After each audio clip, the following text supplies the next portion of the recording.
오늘 말씀은 정말 귀한 말씀이에요.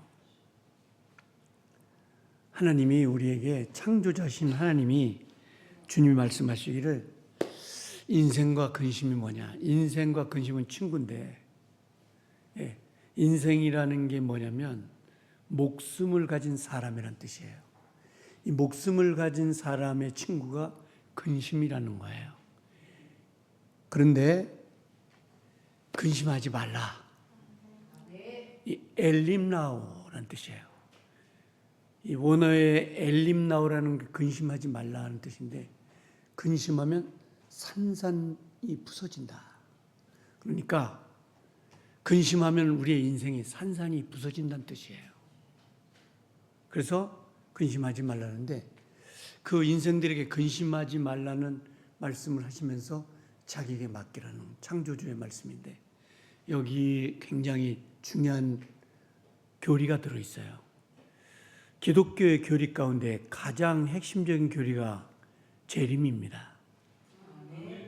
네, The Jesus Christ Second Coming, 이 doctrine, very important doctrine, 기독교의 중요한 교리 가운데 하나가 재림인데, 이 언어 속에 예수님이 사도행전 1장 11절에 하늘로 가시면서 약속한 내용을 여기 상기시켰는데, 이제 자기가 처소가 예비되면 다시 우리를 데리러 온다.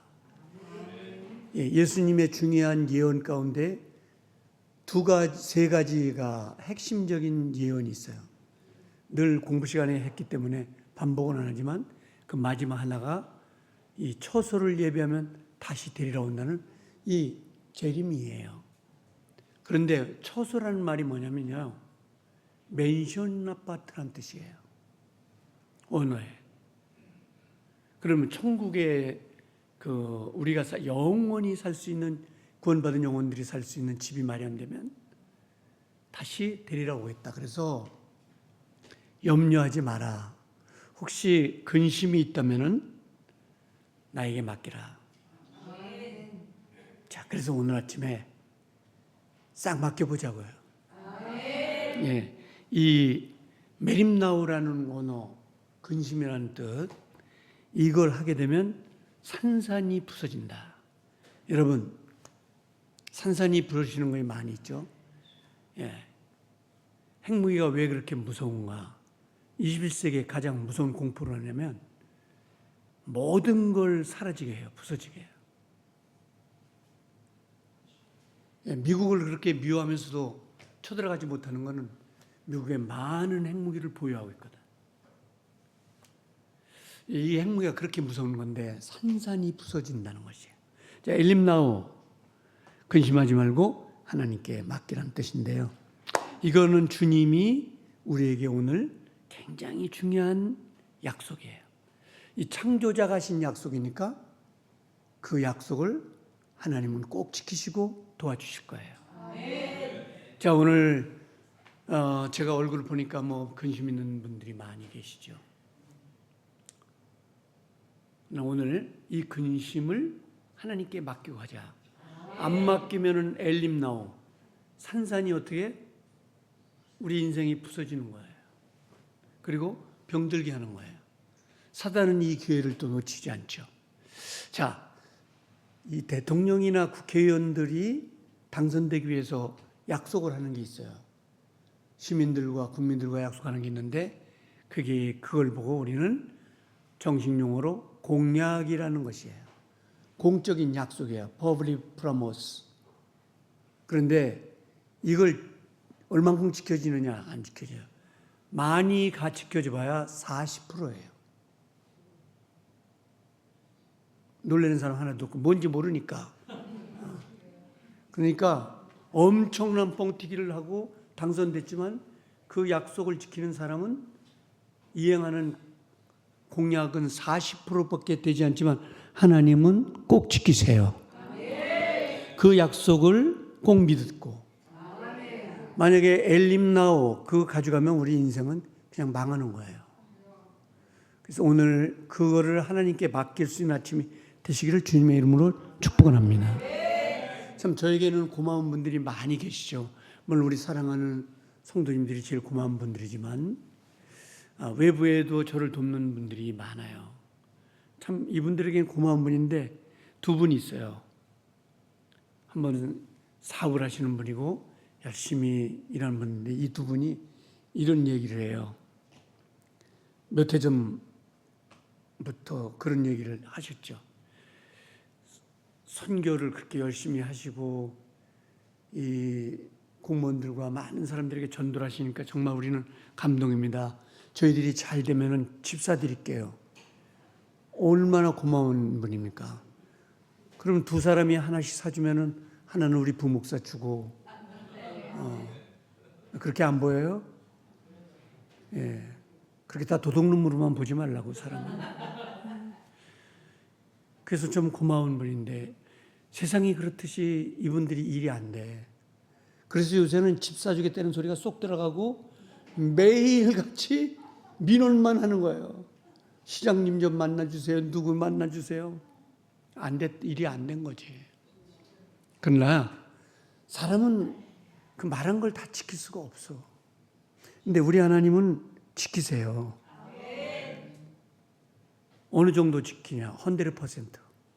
그 창조자가 하신 말씀이기 때문에 우리 막 힘들어도 물밀듯이 많은 것들이 몰려와도 그분의 오늘 말씀을 믿고 이 근심을 하지 말아야 된다. 오늘 말씀은 굉장히 중요하다고 했습니다.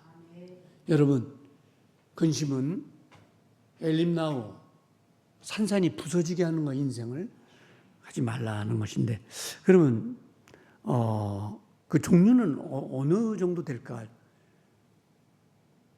근심의 종류는 어느 정도 될까? 많이 있지만 제가 간단하게 써머리했어요. 대충 인생을 사는 사람들의 근심이 대략 한 7가지 정도예요. 그 하나가 어떤 것이냐면 건강이에요. 근데 여러분, 건강도 오래 살겠다고 너무 무리하게 운동을 하면 일찍 죽는다는 거예요. 거기다 기도도 플러스 해야지. 예. 좀 이상한 얘기 같지만 건강을 위해서 운동을 하시잖아요. 근데 그게 무리하면 생명을 단축할 수 있다는 건데, 어쨌든 현대인들이 가장 많이 근심하는 게 뭐냐면 건강입니다. 그도 그런 것이 이거 하루에 1081명씩 세상을 떠나니까 그래요. 어마어마한 사람들이 쓰러져 가죠. 연간 39만 2,860명이 세상을 떠나니까 뭐 어마어마한 거죠. 조그만 나라에서. 어쨌든 그 첫 번째가 건강인데, 이 건강도 근심하지 말고 하나님께 맡기자. 여러분, 인간이 아무리 재주 좋고 오래 살려고 하더라도 거기까지예요. 하나님이 함께 하지 않으면 아무것도 안 되는 거죠. 네, 좀 몸이 힘들어도 하나님께 근심을 맡기면 또 하나님이 인도하시는 거예요. 여러분이 지금까지 걱정해서 돈 생겼습니까? 아까 그 고마우신 두 분 말이에요. 저에게 집 사주겠다는 분. 그렇게 노력하고 성실한 사람들인데 안 되잖아. 안 돼요. 또 이제 하시겠지. 또 하셔서 크신 분들 되시겠죠. 예. 그래서요, 병원에서 가장 많이 애용하는 코스가 검진이라는 뜻, 검진. 그 다음 두 번째, 이코노미죠. 경제죠. 사는 것이 전쟁터라고 합니다. 그런데 결국 여러분, 우리 오늘 권사님 기도에도 그런 말씀했지만 저희 나라가 12권의 대국이 됐다는데 이거 우연히 된 거 아닙니다. 예. 힘들게 일하시는 분들 많이 계시지만 기도하는 분이 엄청 많아요. 하나님, 대한민국 살려주세요. 하나님, 대한민국 축복해 주세요. 해외가 더해. 제가 해외 나가 보면요, 뭐 며칠부터 며칠까지 우리 조국을 위해서 우리나라 정치인 조국 말고 대한민국을 위해서 기도합시다. 제 프랭카드를 많이 우리나라보다 더 많이. 왜? 외국에서 본국이 잘 안 되면 업신여김을 당하거든. 그러니까 막 죽도록 기도하는 거예요. 그래서 우리 건강도 경제도 오늘 예수님 너희는 마음에 근심하지 말라. 이거는 그냥 권면하는 게 아니라 Jesus Christ commanding, 하나님께서 명령하시는 거야. 근심하지 말라, 명령형이에요. 근심 좀 해주지 마세요. 이런 뜻이 아닙니다. 하나님의 명령인 거예요. 너희는 마음에 뭐 하지 말라? 하나님을 믿으니 또 나를 믿으라. 예, 여기 재림까지 오늘 말씀하셨는데, 자, 이제 그러면 오늘로 끝내는 거예요. 8월 16일 주일로 근심은 끝내고 그것을 바꾸지. 하나님께 맡기는 걸로. 주님을 사랑하시면 아멘 하십시다. 그 다음에 세 번째가 가정이에요. 가정에는 한 명만 사는 게 아니죠. 부모, 자녀, 부부 많이 있어요. 예, 저희 나라가 적은 나라가 어마어마한 이혼을 하고 있잖아요. 1년에 1476만 명 정도가 결혼하면 9만 명 정도 이혼하니까 대단한 거죠. 미국의 경제학자 팀 나이가 You need promise keep. 너 약속 지켜. 그게 무슨 말이냐면 이 가정학자거든요. 염려를 하나님께 맡기고 가정을 파괴하지 마라. 근데 가정도 자녀도 부모도 다 하나님께 맡기는 거예요. 여러분, 가정이라는 것도 그렇고 부부라는 것도 그냥 자연스럽게 행복하게 굴러가는 게 아니에요. 기도가 필요한 거예요. 많은 기도가 필요합니다. 예, 자녀들도 막 명령만 내려서 되는 게 아니에요. 자녀들도 사랑으로 기도로 키워나가는 거죠. 자, 그 다음에 아무래도 사람들이 걱정 많이 하는 게 뭘까요? 피우처, 미래예요. 그러나 여러분, 유럽의 경제학자 갈브리엘이 얘기한 것처럼 미래를 알 수 있는 사람은 아무도 없어요. 미래의 주인이신 분은 오늘도 하늘과 땅을 움직이시고 주관하고 계신 하나님이에요. 그래서 우리는 이런 용어를 쓰는 거예요. 인생 생사화복을 주관하시는 하나님. 예. 그래서 우리를 세상 살 때 다 끝난 것 같이 생각할 때 너무 몸도 아프고 힘들고 이럴 때 다 끝난 거 생각하면 그때가 바로 눈을 들어서 전능하신 하나님께 근심을 맡기는 거예요. 예. The human finish in the beginning God. 하나님이 말씀을 우리에게 오늘 주신 것도 인간이 끝났다고 생각할 때 in the beginning God. 하나님이 시작하는 거예요. 그래서 미래라는 것 굉장히 사람들이 불안해하죠. 미래 때문에 사람들은 굉장히 무서워하고 불안한 거예요. 그러나 여러분, 그럴 필요 없습니다. 성경을 보면 너희는 마음에 근심하지 말라. 하나님을 믿으니 또 나를 믿으라. 오늘 아침에 하나님이 약속하셨어요. 여러분, 오늘 이 용어를 잊지 마세요. 엘림 나우. 이것은 근심하면 인생 파괴되는 것이다. 그래서 어떻게 하라고 말씀하시는 겁니까? 예, 곧 다시 오실 예수님께 맡기는 거예요. 그분이 맨션, 처소라는 게 맨션이란 뜻이에요. 이 처소가 예비되면, 하늘나라가 완성되면 곧 오신다고 하니까 이 믿고 이 기독교의 생명이며 우리 교회의 존재 가치고 크리스찬의 가장 희망적인 메시지인 거예요. 이 교회가 가장 많이 말해야 될 게 뭡니까? 성공? 아닙니다. 건강? 예, 솔직히 말하면 건강을 의사가 더 많이 알아요. 그러나 우리를 고치시는 그 의사를 위해서 우리 기도하는 거죠. 의사도 절대적인 건 아니에요. 오진을 해서 사망하는 사람들이 얼마나 많은지를 여러분 아세요? 우리나라 병원 많아서 좋아. 빌딩마다 다 병원이에요. 사거리 가보세요. 빈틈없습니다. 앞뒤로. 그러나 그 사람들이 다 사람 살리는지 아세요? 아니에요. 하나님을 믿어요. 근심하지 말고. 미래. 그 다음에 5번째가 인간관계 고민입니다. 이혼도 여기에 들어가죠. 사별도 여기 들어가요. 인간관계. 그러나 우리는 인간관계에 부딪혔을 때 전능하신 하나님, 그 전능하신 하나님께 맡기고 사는 것입니다. 또 인간은 6번째 과거 후회입니다. 더 잘해야 할 걸. 이 못난 인간이 이렇게밖에 살지 못했어. 여러분, 후회는 소용없습니다. 가룟 유다의 대표적인 예가 후회입니다. 후회는 영생을 못 받아요. 베드로가 실수했지만 나 같은 인간을 살려주신 하나님 회개합니다. 여러분, 사람은 양심이 있는 사람들은 다 그렇게 하죠. 내가 제대로 못 살았어. 더 잘 살 걸. 그러나 여러분, 인간은 실수할 수 있고 범죄할 수 있습니다. 중요한 건 오늘 아침에 회개입니다. 예, 이것도 근심하는 게 아니라 하나님께 맡기는 거예요.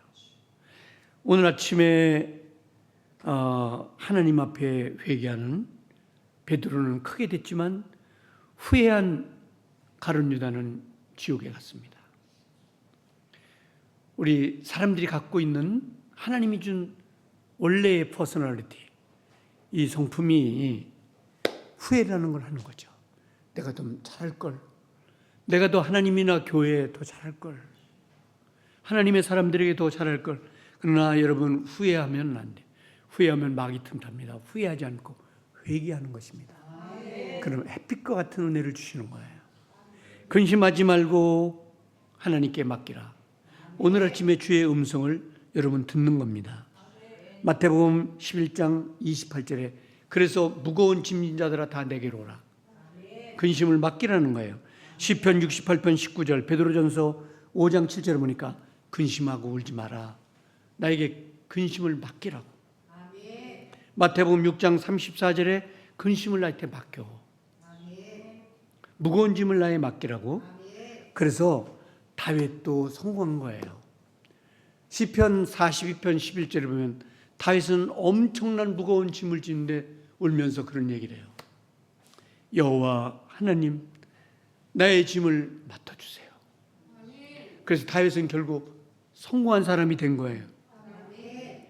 다시 말하면 하나님께 미래를 두고 우리의 future responsibility, 우리의 미래를 책임져 주시는 하나님, 그 하나님께 맡긴다는 뜻이에요. 욥도요. 욥은 정말 신앙이 있는 사람이에요. 엄청난 지혜로운 사람이에요. 그가 욥기서 1장 21절에 어마어마한 소리 들었어요. 우리가 저와 여러분 같으면 기절해 죽었을 거예요. 그런 엄청난 비극적인 얘기를 들으면서 그는 두 손을 높이 들고 하나님 찬양을 받으시옵소서. 주신 것도 하나님, 가져가시는 것도 하나님. 이 고백을 할 수 있는 신앙의 문턱을 올랐으려면 우리는 얼마나 세월을 보내야 할지, 우리는 얼만큼 많은 시간들을 소비해야 할지.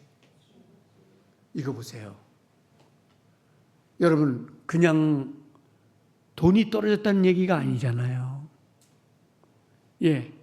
그가 들은 얘기는 인간으로는 감당할 수 없는 얘기인데 그때 손을 들어요. 창조자 하나님, 나의 근심을 주께 맡깁니다. 그랬더니 42장에 가서 그가 가졌던 배나 축복을 하나님이 덮어 씌워 주시잖아요. 우리는 그냥 무너집니다. 이런 설교를 듣지 못하고 훈련을 받지 못하면 그냥 무너지는 거예요. 그게 엘림나오가 되는 거예요. 그런데 욥은 그래서 성공을 했습니다. 1804년부터 1865년 생애를 살면서 미국의 22대 대통령을 지낸 아브라함 링컨이 이런 얘기를 했습니다. 이는 어마어마한 실망을 많이 한 사람 중에 하나예요. 실패를 거듭하면서 그때마다 웃으면서 너는 마음에 근심하지 말라. 요한복음 14장을 외운 거예요. 그는 성공한 대통령이 됐고 지금도 동부에 가면 추앙을 받는 아름다운 위대한 대통령으로 사랑을 받는 이유가 뭔지 아세요? 하나님을 의지한 거예요. 27년 동안 억울한 옥살이란 만델라 대통령. 여러분이 만델라를 잘 아시죠? 감옥에서 억울하게 1918년부터 2013년까지 얼마나 이를 갈았겠습니까? 죄도 없이 27년 그러나 이를 갈지 않았습니다. 요한복음 14장을 읽으면서 기도했어요. 그는 대통령이 됐습니다. 사람들을 용서했어요. 자기를 억울하게 감옥에 보낸 사람들을 용서하고 기도했습니다. 선생님, 20년 동안 감옥에서 뭐 했습니까? 예, 용서하는 연습을 했어요. 남을 용서하는 연습을 했어요. 기도하는 연습을 했습니다. 하나님께 맡기는 연습을 했습니다. 그는 27년에 감옥에 나와 남아공 대통령을 지내면서 사람들에게 지금도 사랑을 받고 있는 것입니다. 오늘의 교훈은 이렇습니다. 사도 바울의 교훈을 들어보면 고린도후서 4장 8절에 이렇게 교훈하셨어요. 네가 만약에 엘림나우를 계속한다면 사망에 빠질 것이다. 예, 근심을 하나님께 맡기라고 고린도후서 4장 8절에 말씀을 하셨어요. 시편 34편 14절에 너의 인생에 근심이 있다면 전능하신 하나님을 가까이 하라. 오늘 주시는 말씀은 너희는 마음에 근심하지 말라. 하나님을 믿으니 또 나를 믿으라. 내가 처소를 예비하면 다시 너희를 나 있는 곳에 데리러 오리라. 이것이 The Great Jesus Christ Promise, 하나님의 위대한 약속을 오늘 아침 우리에게 하신 거예요. 두 손을 번쩍 들고 이 약속을 저는 믿습니다. 통성으로 기도하겠습니다.